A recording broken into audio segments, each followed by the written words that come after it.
11 محرم کی وہ صبح تھی جب اہل بیت کو کوفہ جانے کا حکم ملا۔ کربلا سے کوفہ کا فاصلہ 56 میل کا ہے۔ یہ فاصلہ بہت سرعت سے طے کیا گیا اور روایت کے مطابق قافلہ 11 محرم کی شام کو کوفہ پہنچ گیا تھا۔ مسجد حنانہ کوفہ کی قدیم مساجد میں سے ایک ہے اور یہیں پر شہداء کے سرہائے اقدس رکھے گئے تھے اور اہل بیت نے یہاں قیام کیا تھا، اور یہاں سے ابن زیاد کے دربار میں لے جایا گیا جسے قصر دارالامارہ کہا جاتا ہے۔ قصر کو آراستہ کیا گیا اور ہر خاص و عام کو شرکت کی اجازت تھی۔ حکومت کی جانب سے اعلان کیا گیا تھا کہ امیر پر ایک خارجی نے خروج کیا ہے، اس کے مقابلے میں حکومت کو کامیابی ہوئی ہے۔ آج اس کے اہل و عیال کو گرفتار کر کے کوفہ لایا گیا ہے۔ بازار کوفہ سے قصر تک لوگوں کا ازدحام تھا۔ پتہ کہ نقاروں پر چوٹ پڑ رہی تھی۔ جب اہل بیت کو ابن زیاد کے سامنے پیش کیا گیا تو اس نے جناب زینب سے مخاطب ہو کر کہا کہ سنتی ہو، یہ میری فتح کے شادیانے ہیں، یہ میری فتح کا اعلان ہے۔ شادیانے خاموش ہوئے۔ اذان کی آواز گونجی۔ آپ نے کہا، ذرا غور سے سن ان الفاظ کو، یہ میرے بھائی کی فتح کا اعلان ہے۔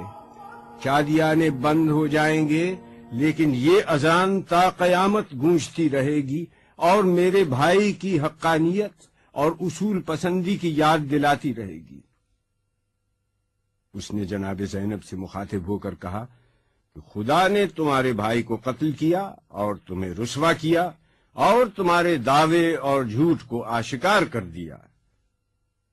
جناب زینب نے اس وقت خطبہ ارشاد فرمایا، شکر ہے خدا کا جس نے ہم کو بزرگی اور کرامت عطا فرمائی، اپنے نبی محمد صلی اللہ علیہ وسلم کی وجہ سے پاک کیا اور ہم کو ہر نجاست و ناپاکی سے جو حق پاک کرنے کا تھا پاک کیا، اور عنقریب فاسق رسوا اور ذلیل ہوگا اور فاجر جھوٹا ہے۔ ابن زیاد نے کہا، تم نے دیکھا کہ خدا نے تمہارے بھائی حسین سے کیا سلوک کیا؟ جناب زینب نے فرمایا کہ میں نے سوائے نیکی اور خیر کے اور کوئی چیز خدا کی جانب سے نہیں دیکھی۔ ہم اہل بیت کے لیے اللہ نے شہادت مقدم فرمائی، وہ لڑے اور شہید ہو گئے۔ تجھے ایک دن خدا کے سامنے جواب دینا ہوگا، اس دن کے لیے تیار ہو جا۔ افسوس تو عارضی قوت و اقتدار کے نشے میں چور ہے، تیری یہ حکومت اور سلطنت دنیا زائل ہونے والی چیز ہے۔ حسینی انقلاب نے کوفے کے اس قصر کو رہتی دنیا تک کے لیے زمین بوس کر دیا جو آج ہماری نظروں کے سامنے ہے۔ مسجد کوفہ اور امام علی کے گھر کے درمیان قصر دارالامارہ وہ جگہ ہے جہاں آج حق و باطل کے درمیان خط فاصل کھینچنے والے دیکھ سکتے ہیں کہ یہ مقام عبرت ہے۔ دنیا میں آج ظالم اور مظلوم کا فرق دیکھنا ہو تو اس سے بہتر کوئی دوسرا منظر پیش نہیں کیا جا سکتا۔ نہج البلاغہ میں امام علی نے کہا ہے کہ حکومت کفر سے کی جا سکتی ہے، ظلم سے نہیں۔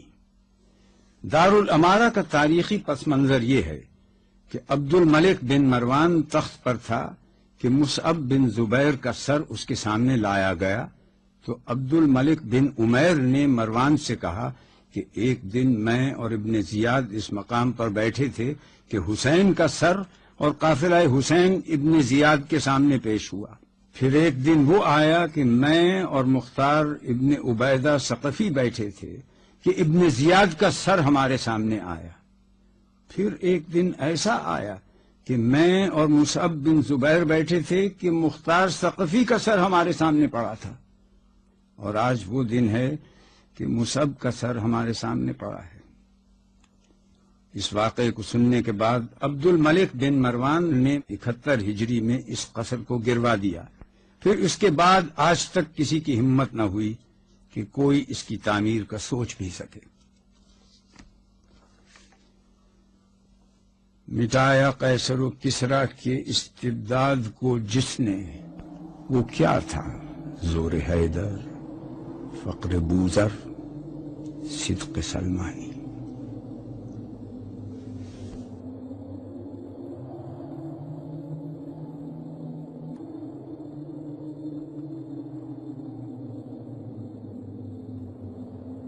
ولید بن عبد الملک نے اسے جامع مسجد اموی کا نام دیا۔ اس سے قبل 61 ہجری میں یہ یزید کا دربار تھا۔ اس کا مجموعی رقبہ 15,000 مربع میٹر ہے۔ مسجد کے وسط میں نبی اللہ حضرت یحییٰ ابن زکریا کا سر بھی دفن ہے۔